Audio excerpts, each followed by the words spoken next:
Please hold whilst we connect you to Redacted.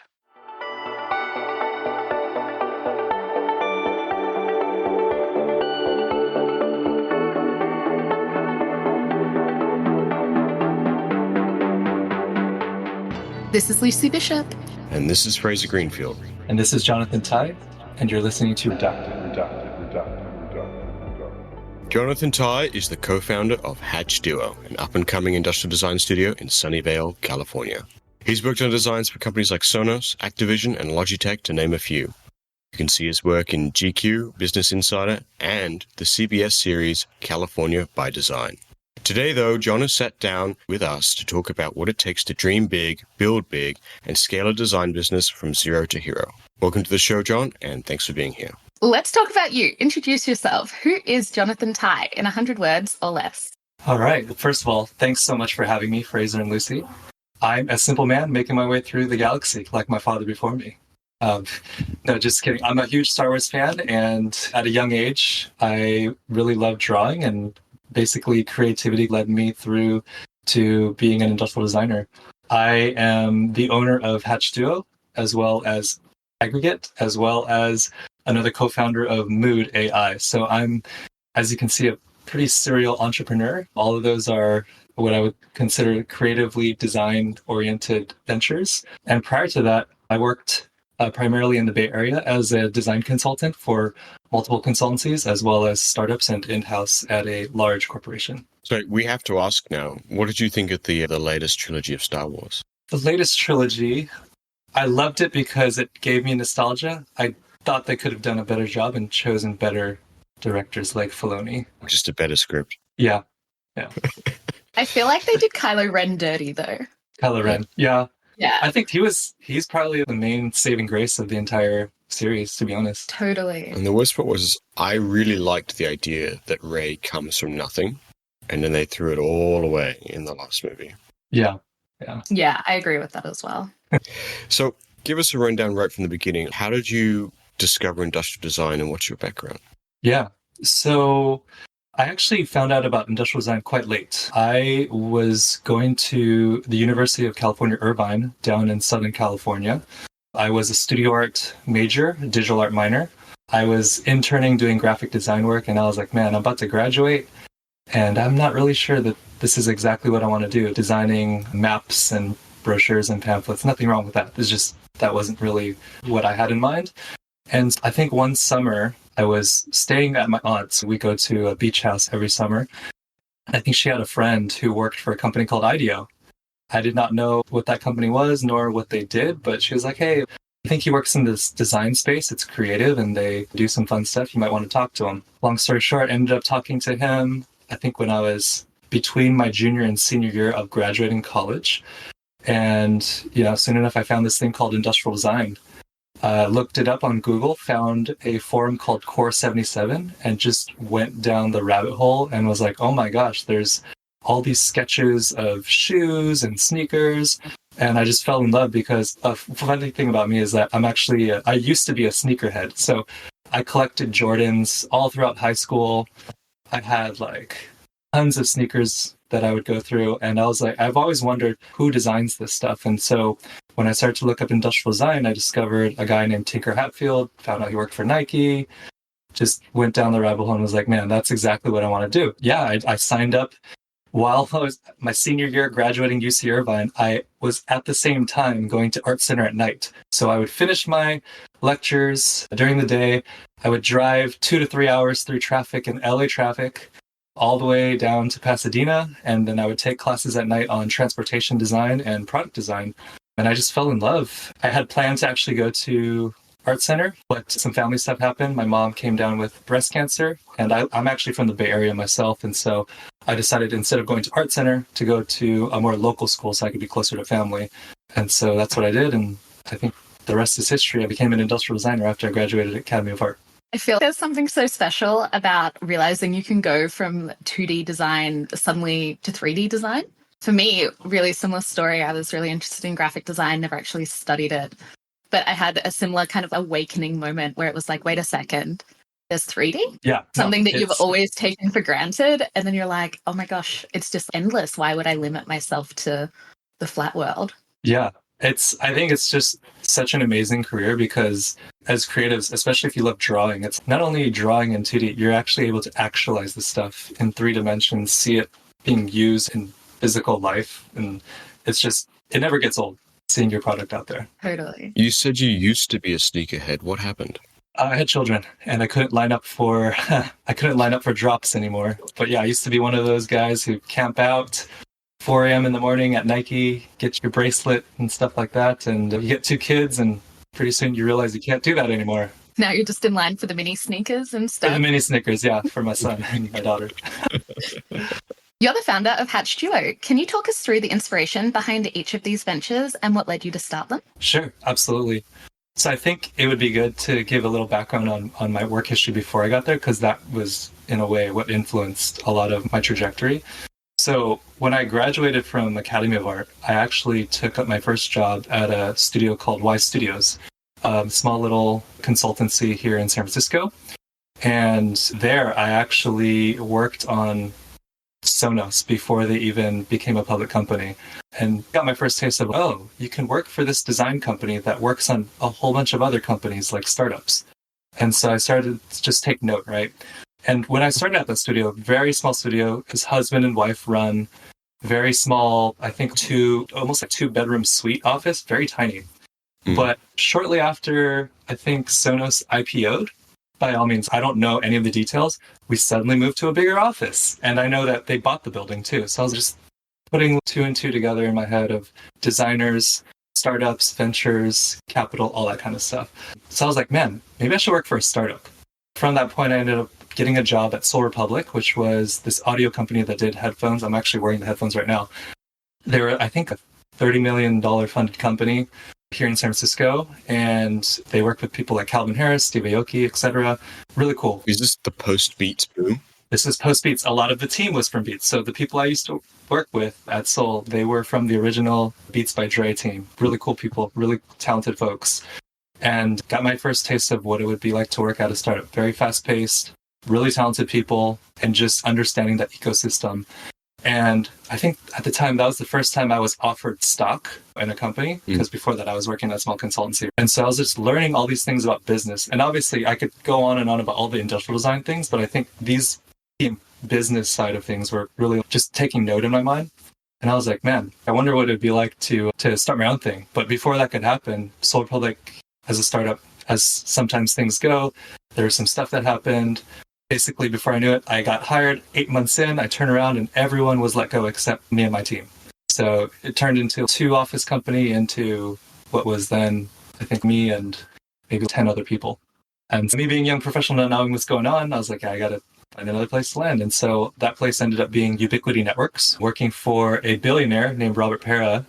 And this company was a public company. They do wireless technology, routers, internet products, you name it, right? Basically a lot of wireless and smart home technology items. And that role was pretty interesting because as an industrial designer, you're always looking up to people like Jonathan Ives, and you're like, how do I get a job like that? In terms of environmental context, this was as close as it could get. This was a position where I was leading North America, reporting directly to the CEO of a public company, learning directly from him. And I was still pretty young at the point. I think I was still under 30 at that point in time, and just basically getting my feet wet and all of a sudden managing global teams, pushing huge product offerings into retail, things like that. Before, my previous experiences were just more of a support role, and this was one where I got jumped, and basically anything that I was accountable for, I had to report to the CEO. So that was a very high pressure situation, but the reason I'm bringing him up is through him, I got to meet actually a lot of very interesting people. So Robert Pera happens to own the Memphis Grizzlies, the NBA basketball team. And so through that, I got to meet a lot of really cool friends of his, one of them being an NBA scout, Derwood McCoy, who's still a good friend of mine. Got to meet Rick Fox, Aaron Gordon, just different types of people that I normally wouldn't meet, I would say, as a designer in our normal kind of design circle, right? And through meeting them, it's pretty interesting. A lot of them are entrepreneurial. And I ended up doing some side projects with some of them outside of work, totally approved by my boss, by the way. I started to think, man, here it is. I have this talent to draw stuff on paper, make it real, make products out of it, and then all these really talented entrepreneurs are able to capitalize on that and scale that into businesses. Like, why am I not doing that? Why am I sitting here being the cog in the wheel? And so that was just this small little thought that just kept growing and growing. I think I was about a year in at the time, and I was still young. I probably should be taking some risk now. Why not just try something on my own? I don't know what that was going to be, but I just knew I probably should try it. Being in Silicon Valley, you're surrounded by all of this tech entrepreneurship and everything like that. I got the bug. I think close to a year and a half in, I quit my job on a plane from Taiwan, a business trip back from Taiwan. And I quit and I started a company. Huh? Sorry, mid-flight. When I landed. Oh, I was like, that would seem so awkward. In my head. That was really bad timing. I was like, oh my God, why would you do that? Yeah. And that was actually the question, right? A lot of my family was like, why would you leave this super high paying job with great benefits and everything with a kid on the way? So I didn't tell you, I had a kid on the way. My wife and I were pregnant with our first child, Blakely, my daughter. And for whatever reason, my mind was like, yeah, this is the right time because you're only going to be able to take these risks now. And if you don't take this risk, you're just going to be more conservative as time goes on, right? Especially when you have kids, right? And what happened was I started a company called Aggregate, which is a concrete watch brand. We ended up doing a crowdfunding campaign, Kickstarter, and all these things, all this experience that I gained from working at a consultancy, working at a startup, working in-house where I'm hiring consultancies, it all just came into play of, okay, let's pull some people that I used to work with that understood marketing. So I pulled the ex-head of global marketing for Solar Republic. She came and she helped launch our campaign for Aggregate. Called up old friends, manufacturing, to consult and maybe give some tips on stuff. Ended up going to China with my partner, figuring out how to build these watches. And we're like, great, this is awesome. And we raised, I think, $65,000. It wasn't really much on the campaign. And when you're living in Silicon Valley, that's really not much. And so with a kid on the way, all this costs of living in the South Bay particularly, you're like, this is not necessarily going to work the way I thought it was. And so on the outside, everyone's, oh, wow, you guys got funded. You're ordering these watches. Meanwhile, I had downsized. My wife and I had moved into this very tiny apartment next to college kids who smoke pot every day with a baby on the way. Just giving you context. Like the situation is starting to feel real. When I had my old job, we're in this nice, swanky apartment. And to have to downsize and get real and just be like, okay, I only have this much left in my bank account, right? Things just started to get real. And we're like, okay, the watches are ordered. We owe all these people these watches that they gave us money for. What do we do? Because now we can't pay for basic needs like rent. What do we do? My partner and I were like, we can't really go back and do industrial design. And he's a mechanical engineer. We can't do engineering work because that takes too long. If we do that, we're not going to be able to handle all this watch manufacturing stuff we need to do. I was creatively thinking we could be Uber drivers or DoorDashers. DoorDash is a food delivery service. That at least gives us time to just do that on graveyard shift and make at least some basic income to slow down the burn rate. So that's what we did. We signed up for DoorDash and we were dashers. We had the red shirts and everything. We were delivering food at the same time as having conference calls with China with manufacturing. It wasn't much money. I think we're getting barely $6 or $7 an hour, which was better than zero. It basically just slowed down the bank account dwindling. And that definitely wasn't sustainable. My partner and I, after we finally got the watches overseas back to America and shipped them out, we're like, okay, cool. We fulfilled our promise. No one's going to sue us. We got to make some money now because I have a kid. I have to do something. And so we both just agreed, let's just both freelance on the side. We make our own money and we'll work on this as a side gig. Aggregate was an e-commerce brand. It was put up and I started to just look for work. And we started looking for work and not very successful. I was just asking friends and stuff. Hey, do you know anyone looking for freelance designers? I had a few friends who ran some firms. So I did freelance for them for a little bit, which was great and really appreciative of that.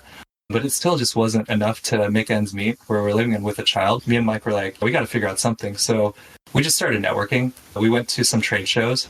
I think at one of these trade shows, for whatever reason, we were just watching some seminar, some panel, and someone tapped me on the shoulder. I turned around and it was actually an old client way back several years ago, working for another company. Obviously not a client anymore to that company, was like, hey, I saw on LinkedIn you're doing this watch thing. And I was like, I am, but I'm actually also a consultant. And then I was like, do you know anyone? And they're like, actually, we are. We're looking for industrial design and mechanical engineering. My partner was sitting right next to me. So I was like, I have someone I can introduce you to, mechanical engineer. Funny enough, almost serendipitously, that client, who I actually knew really well, because previously, several years ago, I worked pretty closely with him in an account. He became one of our very first clients, where both Mike, my partner, and myself, we were basically independent freelancers working for them, doing ID and ME. And that just snowballed into another. The next project was a referral from my brother's friend. And that became the real project where we're like, okay, I think we need to hire some people now.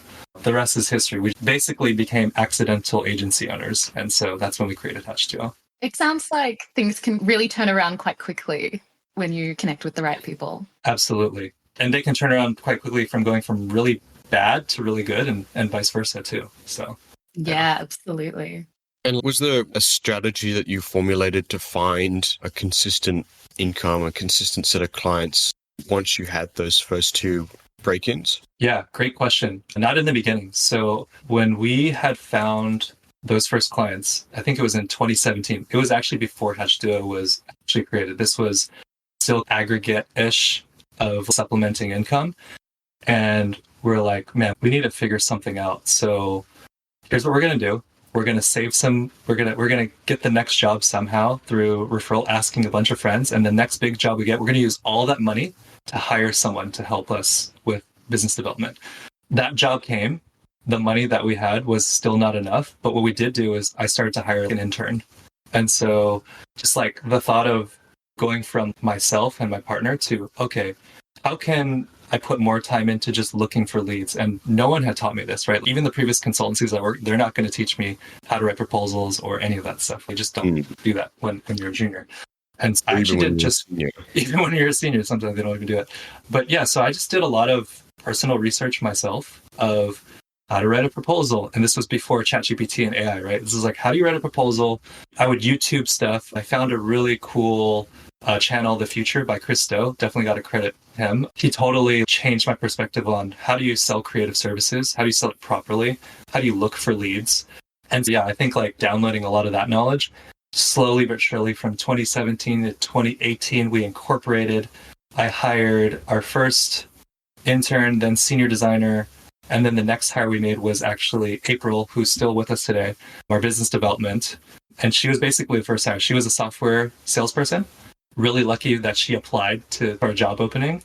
And I was like, cool, you understand sales? That's what we need. And so the minute she was put in, she really just helped change and systemize the business in terms of just client relationship management, what we call CRM. And these are all things that they don't teach you in design school, right? This is really business related stuff. And it's, you realize you can't just be good at design and hope that everyone's just going to come to your doorstep and pay you for it. You really got to have a pipeline. That's the term that we use in terms of just leads coming in and going out there, going to trade shows, going and talking to people, going to network, and then just having that funnel continuously going and making sure they're the right types of clients too. Because the thing I'll share with you guys is in the beginning, we weren't charging what we should have been charging. But at the time I was like, great, I think Mike and I used to do stuff for, I don't know, $6,000, 6,000 US dollars. And at the time when it was just two of us, we're like, cool, we actually got something. And you just slowly realize that is nowhere near enough to, one, pay for yourself, feed yourself, but then also just hire and scale the business. And so, yeah, we definitely had a lot of, I wouldn't say we even knew how to figure things out. We just did it by trial and error. And through just sheer grit and force, we figure stuff out. Yeah, I feel like similar to how you said that no one really teaches you how to do a job proposal, there's this really big shroud of mystery around what everyone charges for their services and how you should be structuring that. Yeah. So it's really interesting to hear you say it. Yeah. And it's weird too, because I think this is a perfect place to say it. The minute people know you become their competition, they're less likely to even help you. And that's something I learned too. The minute we incorporated as Hatch Duo, when I was DoorDashing, everyone's like, dude, you need a job referral? I'll help you. Suddenly everyone's doing you a favor. They're feeling good about themselves. Yeah, and then they're like, hold on a second. Like, now you're taking money out of my pocket. Yeah, absolutely. Yeah. Yeah. Like So, suddenly yeah. you're a threat. Yeah, and it's you try to ask for advice, and this doesn't go for everyone, but this is like something that I experienced. Is like you ask for, hey, how do you write a proposal? How would I do this? And it's very vague, or almost, oh, I'll get you that answer, but Back forgot. to Sorry, you. but yeah, I'll get, yeah. Oh, sorry, I've just been really busy. Yeah, and it's hard too because for industrial design, there's graphic design proposals online, templates that for industrial design, it's actually there's nothing really on the web easily findable that really teaches you that. And so I really had to do a lot of digging myself and trial and error, and had a lot of early prospect clients laugh at my proposals to just be like, are you sure that's enough? I was like, oh, I guess I should be charging way more. It's hard, right? On one hand, you're feeling uncomfortable because you're proposing a large sum of money. And then the other hand, they're looking for reassurance that you've got what it takes to produce this important product for them. And sometimes a hefty fee comes with that sort of rest assured feeling that we're in the right hands. Absolutely.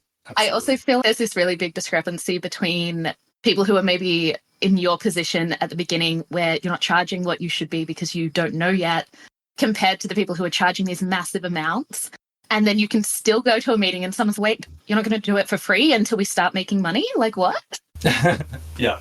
There's absolute polar opposite. Aren't you doing this with a passion? Yeah. And I would definitely come across a lot of those as well, right? Like just, oh, you're a new business. And it's crazy. Sometimes this comes from big companies too. They're like, oh, but the exposure we're going to get you. We have 15 other companies lined up at our door that are way bigger than you guys. You guys would be lucky to have this. And you just soon realize that you just have to know your worth and charge what you need to charge, and everything will be okay. Yeah, absolutely. You can't blame someone for trying to get something for free. Oh, yeah. Hey everyone, this episode is sponsored by PCBWay, the go-to destination for printed circuit board prototyping, low-volume production, and PCB assembly. If your team is working on electronics and you're in need of prototype PCBs, I can't recommend PCBWay enough. You can get a quote instantly, even if your circuit board schematics are not finished yet. They can also help you with injection molded, 3D printed, sheet metal, or vacuum cast prototypes. PCBWay is the circuit board prototyper of choice for companies like Samsung, Siemens, Honeywell, Tesla, and Apple. But you don't have to be a big company to use their services. I've personally used their service to instantly get quotes and have prototype PCBs delivered in a timely manner. On top of all that, PCBWay is so excited to be working with us, they're offering a special discount just for our listeners. When you get a quote from PCBWay, be sure to use our promo code redacted for a special discount on us. You can find PCBWay in our episode description or go to pcbway.com.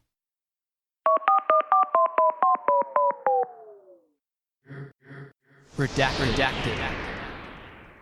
Did you have a set rule internally where you're like, if I'm going to work 40 hours a week, I need to spend 8 hours a week developing the business? Yeah, that's a good question. I don't know if it was, initially at least, I don't know if it was really that delineated. I knew that when my daughter was born, my wife had to hold down the fort. And so for me, it was like, I had to get a maximum amount of ROI on my time while watching my baby at the same time. I was a working stay-at-home dad at the same time until my wife would come home. So I would say it was pretty efficient in terms of, I would just hit up everyone I knew on LinkedIn. Hey, I started this thing called Hatch Duo. Do you know anyone who might be looking for design services? I would even hit up other design consultancies that were bigger and be like, hey, if things are too small for you, feel free to send it our way if it's too small for you. That's actually a really good tip that we haven't heard before, because I feel work in the consultancies are up and down and maybe they don't necessarily want to take on contractors right now. So that probably is a good way to source some work, especially if you have a good relationship with the consultancies already. Yeah. That's definitely a way I would recommend, is forming kind of business relationships with other, maybe not if they're directly competing with you, but maybe they're a little bigger than you or they're a little smaller than you. Then you can, for the smaller ones, you can say, hey, if it's too small for us, we can refer. And then for the bigger ones, if it's too small for you, feel free to send them to us. I feel like those kinds of relationships definitely have worked. To answer Fraser's question, no, it was very disorganized and super crazy and reactive very early on. I would say right around 2019, we started to figure our shit out. We need to have an annual meeting, guys. We need to set up systems. We need to hire these kinds of people, and we need to set these kinds of guardrails so that we have this kind of pipeline and this kind of budget to work with. I think in 2020, which was actually the pandemic year, was one of our best. That was our breakout year. That was the first year we actually broke through well over 7 figures. Congratulations. I think that had to do with the rise in pandemic babies. It could be that too. Who knows? Or big pandemic money. Maybe it's pandemic money too. I do know that just there's a fundamental shift though in how we did things too. We started to hire, I would say, higher quality folks because, in the beginning when you start, not that you're not getting quality folks, but it's harder to attract talent when you're not the big names. And it's only when people start to figure out who you are that you start to just get more of a funnel of talent that's coming in and people that have that kind of experience too to help you grow. So I think that was definitely pivotal for us in that year. So you talked about it was a bit chaotic in terms of having business development planning at the start, and now you have a bit more of a structure. Could you go a bit into what does that current business development structure look like at Hatch Duo? Sure. So for us, we have obviously our industrial design team, our mechanical engineering team, 2 different service departments, but we also have what I would call our ops team, and that's divided into 2 different categories. We have the sales department, which has our 2 business development members of our team, and then we have our marketing department, which a lot of the social media and YouTube content that you see from us, that kind of comes out from that department. Those 2 are intermingled in the sense that we have a goal of being positioned for visibility, and I think that's a very important thing. And we always try to start off every annual year with a campaign to what kind of channels are we going to be visible in? And those could be as simple as we want to be visible on YouTube, we want to be visible on LinkedIn, on Instagram, on Facebook, on the web, direct, etc. And then we see those as our inbound or lead magnet. And I'm using a lot of weird mumbo jumbo sales terms here, but that's just how we talk about it with my sales team. And then we have an outbound strategy. So inbound is stuff that comes in. These are people that we don't even know they're going to come in. We just have a storefront, right? That's our website. We have these different channels of Instagram, YouTube, etc., where people can find us. That's our inbound. And then our outbound strategy is really going out cold, going to trade shows, reaching out to people companies that we think we would be a good fit for.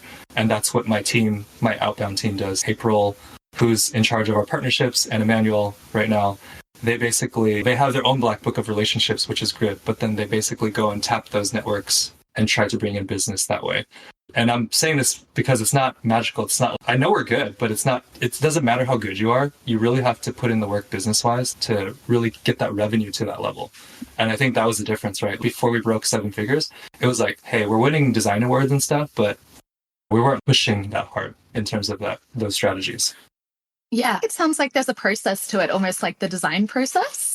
If you go through those steps, you're going to get a better outcome at each step of the way. So it makes sense that being able to sell yourself and put the agency forward, there's almost, not saying there's a predetermined way, almost similar to the design process. There's steps and you can change them and add different things, but it sounds really similar. Yeah, it's very similar to that, right? Year over year, we're almost iterating, right? The same way we sketch concepts and we're iterating from phase to phase. Each year, we're refining our process, our sales material, our pamphlets that we send out. For us, we send out PDF documents of our portfolio, of our services, our process, how we go about, doing what we do in our particular way. And each year, we're tweaking that because we're like, oh, we're getting customer feedback that they like this or they don't like that.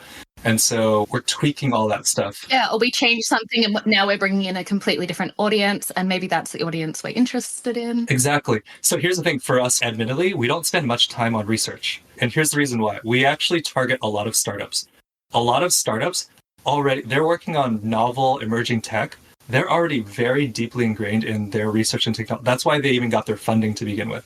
Why should we be egotistical thinking that we're going to be able to research more than they've already done, right? And so we got a lot of, early on, we tried to do research, right? We tried to follow very, very stereotypical way of, okay, let's do some design research, let's go through this. And through a lot of feedback, we just realized, oh, at least in the market that we're in, they don't need this. Let's cut this out. And the minute we cut that out, we were able to just make more margin. The clients were happier. The engagements were shorter. And ultimately, we could see the products out in the market faster. So a little bit different maybe than the stereotypical way of doing things, but just getting that customer feedback and iterating, very similar to the design process. I wonder if that was almost a way of identifying yourself in the market, of having put in the hard yards and understanding the market more as well. Yeah, I wonder if that was a little secret signal to people. Oh, these guys know what they're talking about. They know that we've spent years researching our market audience, where we're going to sit in the market. So they know they don't need to do that. I'm not sure. I don't know if we maybe came about that conclusion serendipitously, accidentally almost, but I think, yeah, once we understood that, it's when we related back to us when we started Aggregate. No one's going to tell us how to make a concrete watch. That was crazy difficult. And no designer engineer is really going to come in and tell us how to do it better. And so empathizing on that route of being a founder ourselves, I think, yeah, just understanding that, then we're able to cater to our customers better. It certainly sounds like you've done the almost IDEO style business design, but you yourself are the client over and over again. That's a good segue into our next line. I think you've done all these achievements, but what were your biggest struggles in running this consultancy? Oh, man. Where do I start? And here's the thing. We still feel like we're just at the tip of the iceberg for us. I know we're about 5 years in, but I feel like we're just getting started. But man, to get to this point, there were so many struggles. And I think a lot of it is just you go to design school and you understand how to be a good designer. You're working as a designer and you see the employee part of design. But to actually understand what it is to scale an organization, that's a completely different thing. There's one thing to be self-employed. That's freelancing, right? That's different. But to systemize something that can work without you, that has been by far the most difficult part. And I'll give you some examples. There's points in time where we lose critical people because young designers, they want to move on and go to bigger names and things like that. And you get really used to the output. You get really used to the quality of output. And when you're a large organization and you have to replace one person, it's not that big of a deal. When you're under 10 people and a star designer leaves or has to leave, you feel like, what am I going to tell the client? Is the client going to be upset? All that kind of stuff. And so, will they follow the employee? Yeah. And man, I have some other stories too basically understanding people, understanding how you're trying to build this thing that supposedly is a machine, but people are involved. And I think that's been the most difficult part is I've made mistakes where, I maybe probably could have handled things better from an interpersonal level. I think where I am now, I've gained a lot more business maturity to handle things with a lot more sensitivity and fairness. Whereas when I was first building the business, there's definitely a lot of situations where I burned a lot of bridges because in context, I was in the state where I was DoorDashing. I didn't know where the next paycheck was going to come from.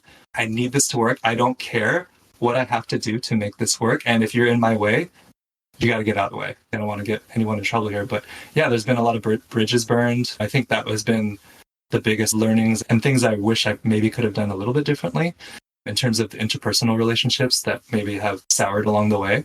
I think that's a really interesting point as well, though, going back to university and what they teach you and what they don't. I know when I went through, there was a really big emphasis on these group products, group projects, because you're always going to be working in a group. And I don't know about everyone else, my groups always seem to crash and burn. And then there was never any follow-up. These are the things we thought you guys did well. This is what we noticed that we thought if you implemented this kind of communication would have helped you. Or did anybody have this issue? Does anyone have any solutions of how they overcame it? It just felt like you were continuously getting put in these situations, failing, then dreading getting put back into a group. And that was one of the things I learned when I first went into the professional world was like, oh my God, it's like a normal group project at uni, but everyone is an MVP. Everyone's here to actually work. You still get power struggles and knuckle draggers in real projects in the workplace. It's more a case of, because you're getting paid, everyone has a reason to actually be there and rock up. And equally so, there's less. I certainly know the worst group projects I had back then were the ones where we were all high flyers, and instead of creating a cohesive group and producing a really good project, it ended up being a vision and a power struggle. But that's even more interesting, right? We all know that if you're not a good industrial designer, you're not going to make that next step into the profession. It's so competitive. It's so hard to get those jobs that you're going to be in a team generally with these high-flying, great designers. I think it just makes those interpersonal skills even more important. Or even when you are working on a real professional team and you're trying to tell someone who's got 10 years of experience plus that they're wrong. And that's a difficult position to be in because you sit there and you're like, the project's going to fail and the client's going to lose a bunch of money and it's not going to make me look particularly good. Please fix this. and they don't want to because they don't want to admit failure. Yeah, definitely that. I've had situations where I've had to debate someone 20 years my tenure because it's my business at that point, and I hired them obviously for their experience, but sometimes when something needs to be a certain direction and those conversations aren't always comfortable because of the context of what seemingly you're like, wait, you're supposed to know more than me, that kind of thing. So yeah, definitely that power struggle is an interesting dynamic. Have you seen any designer saws in the wild? Design stores in the wild recently? Yeah, there's a lot of AI haters out there, so And that's so interesting. I don't know where people think creativity comes from. It doesn't exist in a vacuum with nothing else. yeah, we're one of the most creative professions on the planet. And yet you have still more, I don't want to overgeneralize and say all old school designers, but a lot of them are DMing me on LinkedIn saying things like, and I'll quote you on this, "You're ruining the industry by posting this stuff. Stop it. You're ruining it for all of us." And these are from people that I used to look up to, right? Yeah, it's really disappointing. My biggest complaint with AI is not whether the tool is useful or not. It's the fact that it's going to equip a lot of potential clients with the notion that they can do good design on their own. Yeah. Same thing that MS Paint did to graphic design. I agree. I think that's definitely a concern. That's definitely something we're aware of as well. And I think all you can do is you can be as adaptable as you can be and have a learning mentality to try to evolve quicker than that situation will, right? Because I think it will be chaos when the time comes. I was having a conversation with a friend. Factories are starting to say, "Oh, we can do industrial design for you because we can use Midjourney." I've seen to do the that. design." Yeah. And you think about it, man, at first top level, how do you defend yourself against that? But once you realize, oh, hold on a second, the context in which a manufacturer thinks about design versus a front-end industrial designer, two completely different focuses. One is on costing and efficiency. They're not thinking about the user. So it doesn't matter what tool they're using. The output's going to be completely different than, say, an industrial designer on the front end who's very connected to user needs. Cultural things as well in terms of taste and market that Sure. In my experience, a lot of the time when we use overseas manufacturers, they just don't quite have their finger on the pulse as much, or they're on a different pulse. So incredibly technical and amazing in every other way. It's just maybe they're not making things in the style that's current right now, or there's a different current style where they are. Absolutely. Like the value of not critiquing, but curating the design. If you're a potential client listening in, the manufacturer's going to treat design as an afterthought. Exactly. And if you're a client listening in, just Keyshot can be used by anyone. You're not going to be able to render the same way as an industrial designer would. So same goes for an AI tool. Right. Totally. I think an interesting analogy, I have been in a job and they were telling me about a product that got manufactured in their factory, and they put the injection molding gate right in the middle of the product on the front edge. Maybe that was the most efficient way for filling the mold, or maybe it stopped some sort of deform. Maybe it was the obvious place, but from a cultural context of how we appreciate products in the West where we live, we would not want that mold line. We wouldn't want the gate to be seen, where that's not an issue for them because it's making their job a little bit easier in the process. And I feel like that's what Midjourney is going to do. They're going to be like, oh, that's perfect. We'll put it there. Yeah. Yeah. So I use Midjourney all the time. I love it. I love it as like an inspiration. But I feel it's so important to have that kind of mindset of, is this actually going to work? Yeah. Which you need the industrial designer there that the client can't understand. Mm-hmm. Or generally wouldn't. What's that old Picasso quote? He does a drawing in 5 minutes and he says, "It didn't take me 5 minutes, it took me my whole life." Exactly. To some extent, all of us in design school, we are downloading and learning. We're like little pattern recognition machines ourselves. Yeah, we're learning, and it's somehow getting infiltrated into our brain and our creativity to then output something similar, right? If we want to do mid-century modern, right, you're studying that stuff over and over so that you understand and recognize what those proportions and what that look would be, and then you output that. It's hard to say, because it's hard to analyze our own brain to say, did we actually just copy something else? And I totally get it. I think it's a huge topic. I think there's both sides of the fence, very polarizing sides, so to speak, on both sides. And as far as Hatch Duo goes, for us, we just see it as a tool for enhancing creativity. If you're not creative, it's not going to do anything for you. But for us, if you're like Fraser said, if you are like Picasso and you spent 20 decades honing your craft, then when you add AI on top of that, you just become basically a supercharged human at that point. Yeah, I totally agree. I'm interested in the idea of people being able to collect their own training data of their own taste and their own styles to incorporate into like these AI rendering machines as well. I use Pinterest, but the AI was made by my mum and dad, so. Oh, instead of Pinterest, you guys could try out our newest venture, Mood, which is an AI mood board generator for any kind of inspiration that you guys might want to use. Ooh. Shameless plug. Is this pre-access?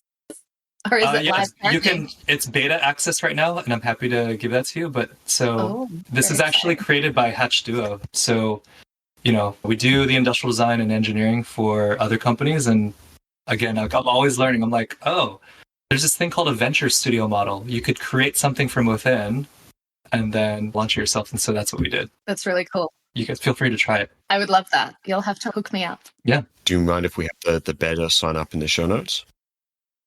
No, not at all. You guys can. We'd love for people to sign up. You heard it here. Check the show notes for signups. Moving on from that, what is the Hatch Duo design process now, and why do you do it that way? Yeah, so the Hatch Duo ethos is really we want to influence the world through design and engineering. And the duo part is really Mike and myself. That was the two guys who started this thing, right? And so he's an engineer, I'm an industrial designer. And at the core, I used to work strictly for only an industrial design agency. And I started to realize, whenever we're developing products and stuff, you still need to outsource that engineering in. And so why not have it in-house to shortcut a lot of that back and forth of, it's not going to work that way. Oh, God, you guys made it ugly. And have all those disputes and back and forth and push and pull in-house. And that was the ground ethos of it is let's have both industrial design and mechanical engineering so that we could have a holistic product development process. And so we target startups, early stage startups predominantly because very challenging and they need to get to market quickly and they need to get funding and things of that nature. And so there's a lot of risk involved. And for us, we like those kinds of challenges. We like hard challenges. We like taking risk. And the Hatch part is really, the word Hatch is really, it's about startups, right? And so we actually sometimes take equity in the startups that we serve. And I think that's always been a model for us from the get-go because we ourselves are founders and it's worked really well for us to not only attract what I would say the types of clients that we want. I like working directly with founders. I like being able to text them and talk to them and not work through a bureaucracy layer of folks. And that kind of goes to our process too. And they're excited, right? They're excited about their product. Yeah. And they're really passionate. They're not just some random CEO that's taken over. Yeah. And our process is very intimate as well, right? During the pandemic, we had to do everything through Slack and all that, but we create Slack channels for our clients. They're seeing stuff as we put it out there. And it's not just like, here it all is in a silver platter. Do you like it? It's not like that. We're very collaborative. And especially we're working on really crazy stuff. We're working on LiDAR drones, smart sex toys, measuring erectile things at night, or surgical devices, you name it, right? These are not simple technology things. And so there's a lot of back and forth in terms of just not only making the engineering function properly, but making the aesthetics look just as good as it works. And so that's our ethos, is just making sure we take a holistic approach right from the get-go and to move through it quickly, especially for startups. Do you have an in-house visual style, or do you just try and adapt on the fly for whoever? Or is it a mix of both? I think in terms of our in-house style, a lot of people have asked me this, and I don't know that we consciously always try to imprint our style on something because we're a consultancy. And I always feel like design should be in the service of the brand. Mm-hmm. And every brand is different, right? So for us to put our stamp of signature look or feel, to me, is more of an artist approach. And that's not what we are. We're designers at the end of the day. We're problem solvers. And for us, what I have noticed is when the opportunity does arise, we take a biomimicry anamorphic approach when we can. So for instance, Credo was a smart leaf IoT plant sensor. And we saw opportunities where we needed to have light indication happen for when it's on and stuff. But we made it in the shape of a leaf where the plastic bosses were in the shape of a leaf. So when it shined through, you get this leaf thing. We did a drone where it was a LiDAR drone where it was inspecting military aircraft and commercial aircraft. And the founder kept saying he was really inspired by dragonflies and wanted that kind of involved. And there's not always a case where you can just like, hey, I want to do something based on this animal, but that was a very appropriate time to do it. And so a lot of the lattice structure we did for the propeller guards was based on looking at the lens of, if you're looking at the wings under a microscope, you see a lot of this lattice structure, and that actually helped lighten the weight functionally as well. So I don't know that we necessarily have a style. We just try to do what's appropriate for the brand, and we do it in a way where we hope that it looks as good as it functions. I think it's interesting as well. You mentioned about taking your clients on this journey. And I've worked for companies that are really, we're keeping everything inside. We're going to present to you this golden idea, and it has come out of a vacuum and it was struck by genius. This is our one proposal. And I've also worked at places where it's like, oh, these are the ideas we're at. Is this kind of where you see it going? And it's like a choose your own adventure with the client. And I feel like it almost brings in that IKEA model where people are more invested because they've built it themselves. They feel like they've been on this journey. You're not having to explain to them, oh, we have to make this decision because of this crucial element that we had not expected or something like that. I feel like often it can actually bring people on board a lot easier. Yeah, I think you bring up a great point, right? Especially when you are thinking about the business side of design. It's really, we're very user-centric, right, as designers. But as a business owner, you think about the customer experience. Don't you think they want to be the hero of the story, right? They want to be Batman and you want to be Robin as a service provider, right? People also forget is the people in these companies, they sit through these boring meetings constantly. The design of their newest product is probably part of the most exciting part of their week. Yeah. This is the future. This is fun. They want to be a part of it. Yeah. And I think that's what we see. Design is a fun thing, especially when you're getting founders involved and they're just like, man, through you, they're able to design. Now, obviously, there's a fine line. You don't want to be their hands and their pen, right? You don't want to just do whatever. You want to do it with a consultative nature. But I really like to think of it as like Robin, right? We're their sidekick. We're there to make the objective at the end of the day is to make sure we're hitting their business goals and making them feel like they're the hero in their own story. And so I think that's really the approach most consultants should take when they're in the service industry. That's a good point of not falling into this trap of being someone's hands and someone's pen. I do sometimes think that a lot of consultancies fall into this trap where they think they're selling design and engineering services and drafting services, but really they're selling culture and they're selling a bit of a dream. Mm-hmm. Mm-hmm.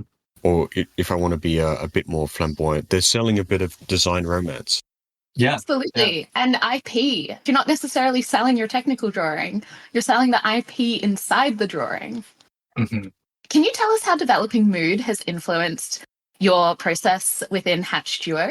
So I don't know that mood has influenced how we have done things design-wise process at Hatch Duo, but I can tell you mood was created out of influence of looking at what was going on process-wise in Hatch Duo. And as a small design studio startup, we're constantly on the lookout for new talent. There's fast-paced projects coming in, and sometimes you have to staff up quickly, and sometimes that staff up is fresh grads out of school.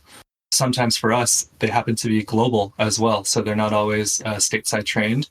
And so sometimes there's some cultural differences in terms of interpretation of what branding attribute words may mean, right? And when you're making mood boards. And so my team and I, we started to notice a pretty consistent obstacle in terms of just turnaround time of. So part of our process before we do anything is we really like to align on the visual branding of what the form language should be before we jump into actual design. And we do that a lot through mood boarding and stylescaping, etc. So a lot of image aggregation and heavy part of our process. But what we were finding was a lot of juniors were taking a ridiculous amount of time doing it to the point where I was getting frustrated. I was like, why is this taking you guys 4 to 5 hours to do a mood board? It shouldn't take that long. At least when I was doing mood boards back in my day, it didn't take that long. But what you start to realize is when we have asynchronous teams, especially working remotely, and you're not necessarily in person together to figure out those nuances very quickly. These people are trying to figure out stuff by themselves, and rightfully so, based on the context of what they know. And so we needed to find a way to quickly unify and just get through that process faster. And what we found was, we're like, okay, AI is becoming big. This was a year ago. AI is becoming big. How can we tackle some low-hanging fruit within our own processes and utilize AI to solve some of these bottlenecks for us? And so we're like, okay, let's visual mood boarding and branding. That seems like something where we're spending, on average, 4 to 5 hours more than we should for junior designers, at least. And so when you actually measure the economics of that, and as a business owner, you're like, man, I could save a lot more money doing that. And when you're running a business, that's the things that you're thinking about. So yeah, we ended up a year ago starting Mood AI, which is a venture to basically transform the problem of searching, sorting, and synthesizing mood boards using artificial intelligence algorithms to do. And so that's what we created. And we now have a beta system set up, and my team has been using it. And so to your question about how has it influenced our process, I would say it's sped us up about 97% on that front end phase of the process, where now those junior designers, when they're going about doing those parts, man, it's taking minutes just to do. Amazing. Yeah. And then you're like, oh, does that mean that the client pays less? No, not necessarily, because now we get to spend more time focusing on what we should be, which is stuff that AI cannot do, which is add model making, rough prototyping, going through more iterations of exhaustive ergonomics, things of that, which take a lot more time, which frankly, with certain kinds of budgets, you're not able to go through all of that as much because you're regulated to fit it all in within a very constrained amount of time. And so it's really opened up the door for us to, I would say, do better work more efficiently, faster, without losing any kind of quality. Has there been any negatives, at least when the system was first starting up, when you tried to run an AI mood board? Were you finding stuff was originally a bit more homogenous? Are you finding things get stuck in the echo chamber? Like the Pinterest echo chamber of minimalist, rounded rectangles? Yeah, that's a great question. And I think we've only been using it for about 4 months now, 4 to 5 months now. I think only time will tell. The thing is, the algorithm is trained on Hatch Duo. So all my designers actually trained the algorithm. So what it is popping out is actually how we like to think anyway. So maybe it's almost like we've done it intentionally echo chambered. Yeah, maybe it's echo chambered just for us, and maybe we need to. Obviously, this is something we want to scale so that interior designers, motion graphic designers, etc., they can all use it too. But for industrial designers, this is also a very complex problem. I don't necessarily expect you to have solved it. Yeah.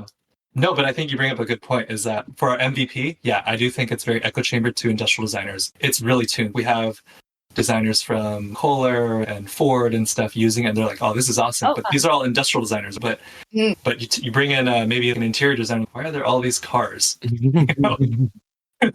What's been your biggest failure to date, and what lesson did you learn from it? I think professionally, my biggest regret, I wouldn't say necessarily a failure, and my partner would agree, is one of our very first clients came to us, and this was still very early on, and they're like, hey, so we're a startup, and we're about to raise our Series A, but we're shorter on cash. Would you guys mind just willing to take equity instead of cash? And of course, at the time, because of what we needed, we're like, no, we need the cash. We'll just take the cash.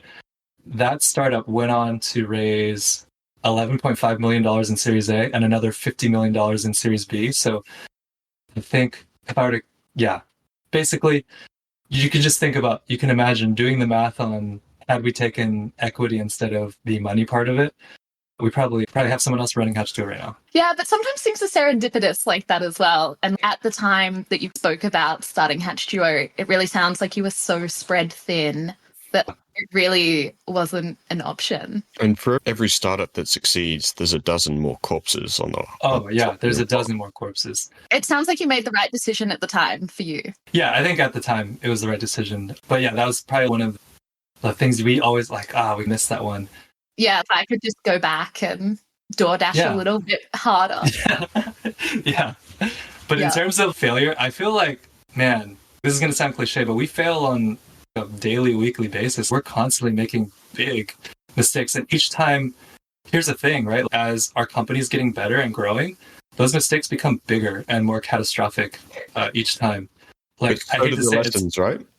Yeah, it's in the beginning you think you're making a mistake and you're like, oh, it's the worst thing. And you look back on it now and you're like, that was nothing. It's just preparing you so that you could deal with these kinds of skills and mistakes. And then each time there's just another level to it. As much the good parts of it get better and scale, so do the kind of the other end of the coin. Is when you're making mistakes at that scale, it becomes much worse too. So I think we're just constantly learning. I don't really see them as failure as much as an entrepreneur, you're always going to be making mistakes and learning, and that's just part of it. And you're not going to learn that from going to business school and reading it from a book. You have to be in the trenches to be able to do it. It's all about how you roll with the punches that really establish you.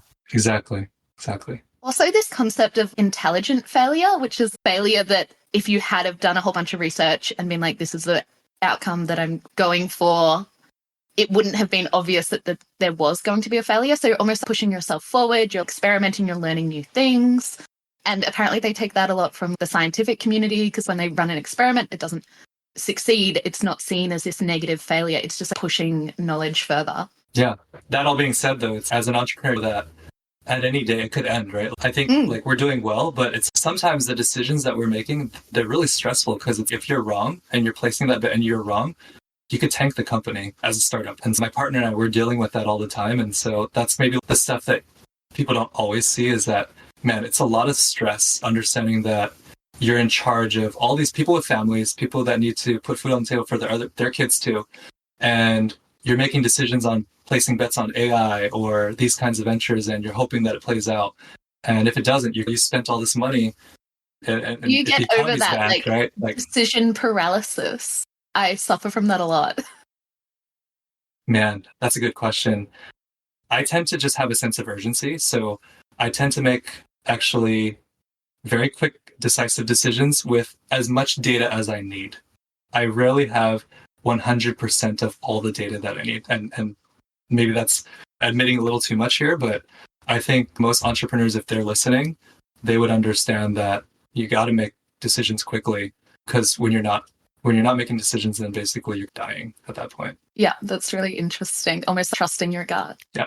And we got a fun question that we usually close out with now. So far into your career, what's been your favorite product that you've purchased for under $100? Under $100. Oh. What brings you joy? In my professional career, It could be anything. It could have been a pack of cards last week. Like, yeah. It could have been the best milkshake you've ever drunk. It has to channel like Mary Kondo energy.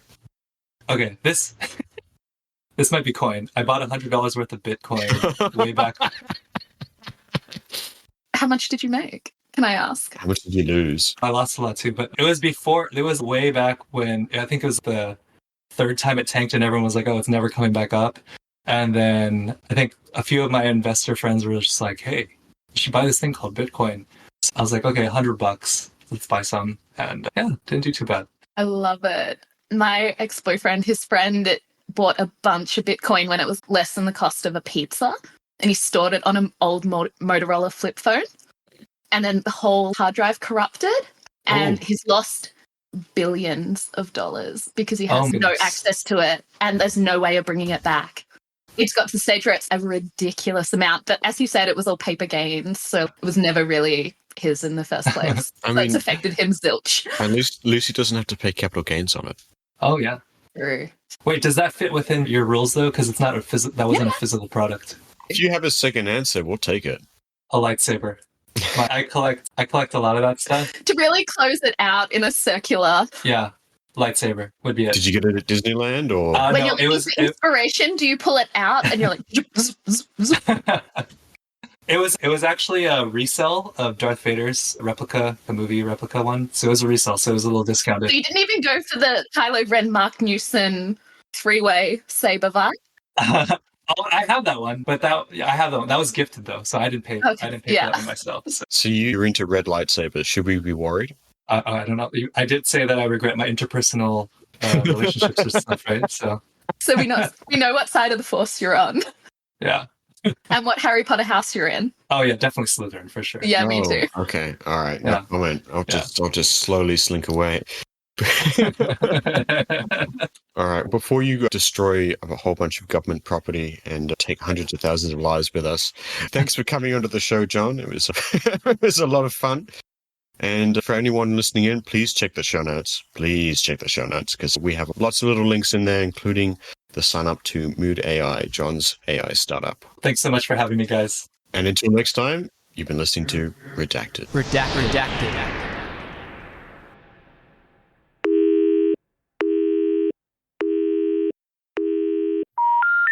The number you have dialed has not been recognized. Please check and try again. The number you have dialed has been... Redacted.